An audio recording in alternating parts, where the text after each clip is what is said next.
97 on the box. Devi Dev got Ninth Wonder and David Banner on the line. What's up? How you doing, sweetie? Congratulations. Man, I'm happier than I've ever been in my life. I'm wonderful. The new album, Death of a Popstar, began a lot of really great reviews. Yeah, it's been exciting, man. It's really been exciting. And as a man, to know that a lot of stuff that's positive and a lot of stuff that's trying to push the edges of creativity. I gotta tell you, don't judge me. This is gonna sound corny, but I felt like when I first heard it, I exhaled because I felt like I was listening to real music.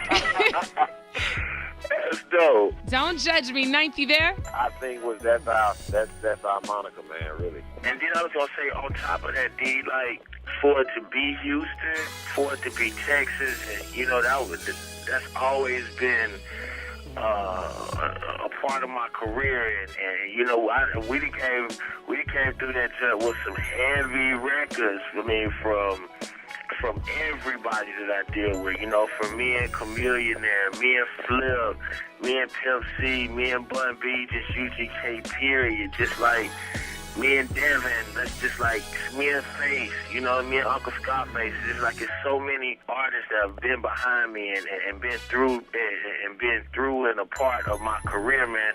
It's amazing. It just meant a lot to me to hear that the station was embracing this record so much, because believe it or not, this is experimental for us, and a lot of times, when artists decide to really be artists and express themselves, that it's not always received well. So I just like to thank the station, and I like to thank the people, more than anything, for allowing me to be an artist. You know what I'm saying? And I don't want people to get it twisted. I'm going back inside the club to bang them out, but Death of a Popstar has given me a place to come back to. Death of a Popstar is in stores right now. Now, how did the musical relationship between you and Ninth Wonder come about? Ninth, you want to go first? Called down and we stayed on the phone for like 3 hours, our first conversation. Oh, wow. So, just thought about music and life and what it means to be a grown man and everything. So, what happened with me is I went overseas, and when Get Like Me was just a monster. And as a man, I saw how they were perceiving black men. Only thing that they got from black men is what they saw on videos, and I felt bad. I was like, man, I'm grown now. And it's funny, I had a conversation with Uncle Face about it, and he said, dog, you gotta be a man.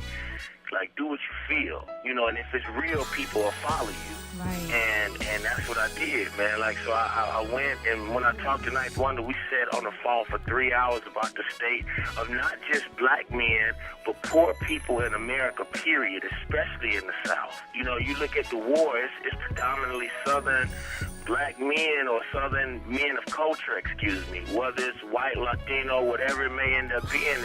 We are the ones that's fighting this war, poor people, from the South predominantly. And it was just time for us to do something as men. I said, if I die, I don't want to just be known for a pimp play and Get Like Me. As a man, I want to try to do something that means something. Just so you know, D, me and Ninth Wonder paid for this whole project. You know what I'm saying? Up until it got to the point of the second video, it was all paid by us. So if you're an artist yourself and feel like you can't get stuff moving, let this be an example that if you really believe in yourself, that you can make it happen. You don't have to wait and beg nobody to do it. I completely agree, and I think that this is a great example for a lot of artists on the come up, that sometimes you got to invest in your project before anyone else will. So how did the title Death of a Popstar come about? We had a conversation, it was basically talking about music, the state of, this, that, and the third. And then right after that, shortly after that, Michael Jackson died, We named it Death of a Popstar because it's all right, now our hero is gone. Now what do we do? And that's when we got the title. And for everybody listening that hasn't got the album yet, it has a lot of great features. Folks like Anthony Hamilton, Erykah Badu, of course, Ludacris, Marsha. What do you think people are going to walk away with when they buy the album? Soul, man. They're going to feel soul. Honestly, I think this would be something Marvin Gaye, if he was alive, he would be proud of. I want this album to be something, because a lot of people try to say that, we don't have substance or we don't have soul. I want to prove people wrong. I want people, not just in the South, but especially in the South, to be an album that they proud of. This is an album that I want Snoop and Face and everybody that came before us, but just like, I want them to be proud of this record. You know, I still want to make the club music. I still want to bang out, but I want, you know, this album has influenced me to want to talk about it a little bit more. Big shout out to Boomtown. I don't know if y'all have seen the video. I love the video. Shout out to Boomtown. He's the one that shot the most amazing video that's on MTV right now. We got to give a shout out to Boomtown. We really appreciate that touch, right? Yeah, I love that video. And for everybody listening, of course, you can check it out on our website, theboxhouston.com. Now, David, I wanted to ask you, because you've always been you've been a great musician, but you've also been very outspoken politically. And like when you testified in front of Congress in 2007, you said, hip-hop is sick because America is sick. What did you mean by that? What I mean by that is there's nothing that you can criticize hip-hop about that America hasn't been doing for hundreds of years. You know, we criticize hip-hop for being misogynistic. America has been misogynistic since we got here. We talk about the killing and death. America has always been about that. If you look at every law in the books of America, there's something that America's forefathers did to get power in America, whether it's slavery, whether it's murder, whether it's whatever. Everything that they tell us not to do is something that America's forefathers did to get this power. So in saying that, I'm saying if you want hip-hop to clean up, you got to clean up America.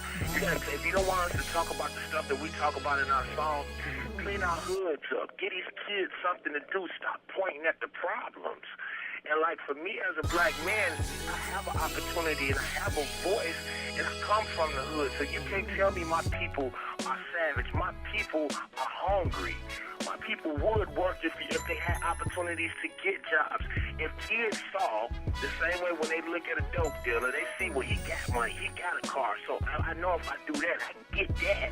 You know, and there's ramifications and situations that come along with that. But if you show the kid that he can get money and it's safer by going to college and something actually comes out of that, you can't tell me that our children would not do that. You have to give them examples. And for me as a black man, that's the same thing me and Ninth Wonder did with Death of a... We didn't sit up and blah, blah, blah about better music and la, la, la. We put our money up. We didn't ask another label to come in and help us. We put our money up and our careers up as men.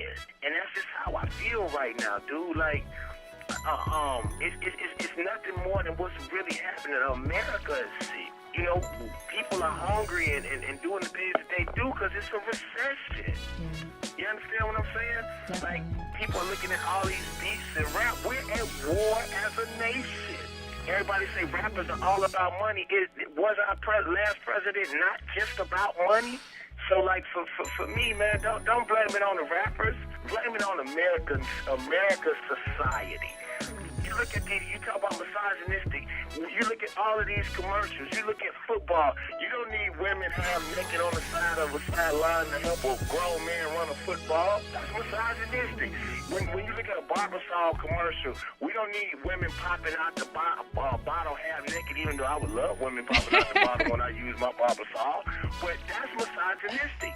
But we don't stand up to that.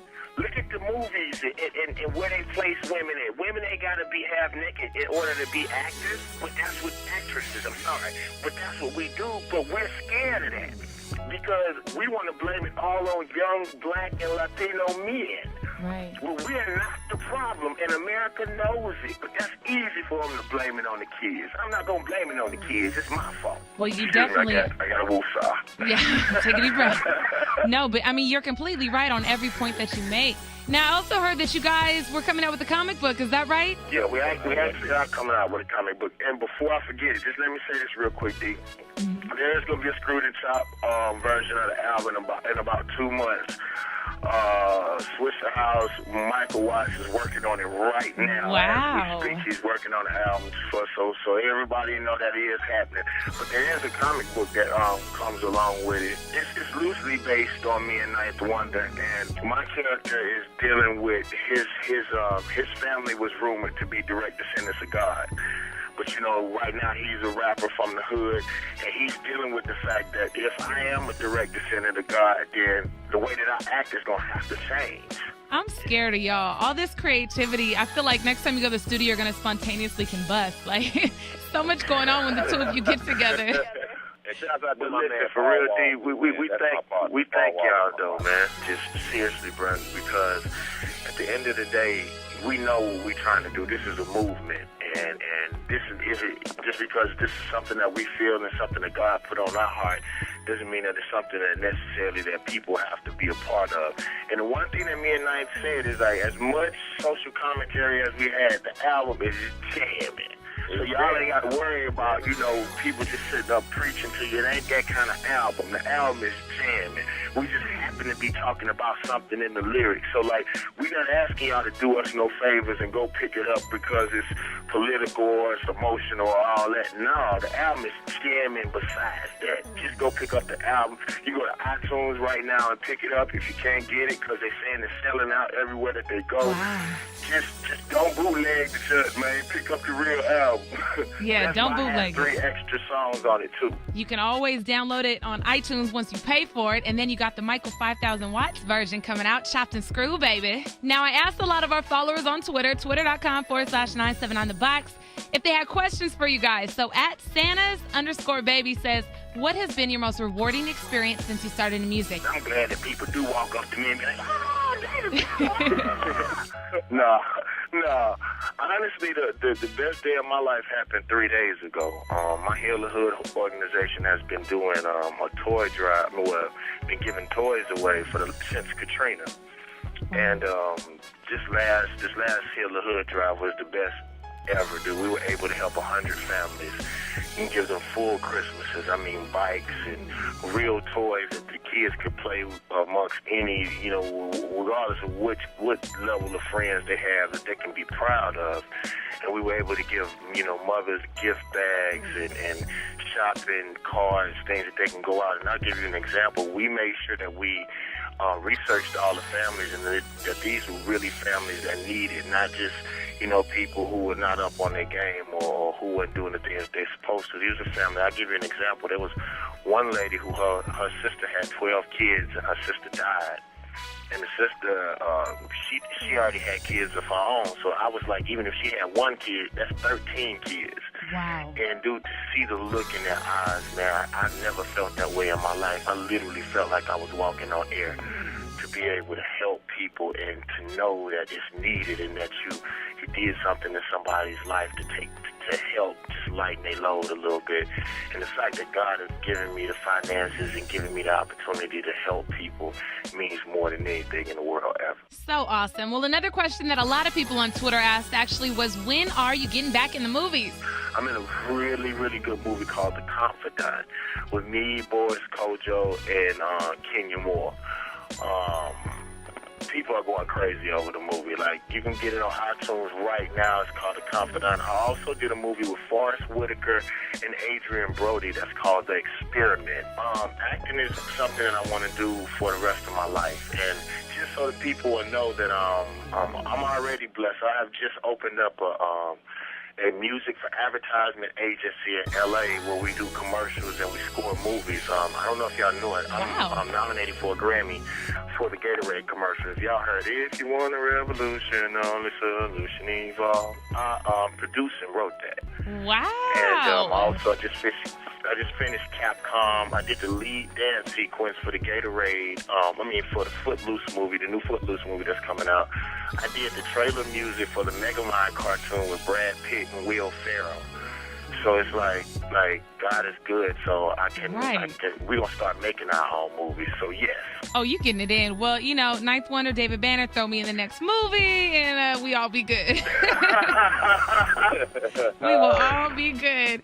All right, everybody, if you want to connect with them, at The Real Banner, at Ninth Wonder Music. Hit us on Twitter, man. And thank you, D, because everybody told me how much you love that song for real. And thank you. Thank you. I'll be tuned about it like crazy. Definitely. Congratulations, you guys. And I can't wait to cop the comic book and that chopped and screw version. Death of a Pop Star is in stores right now.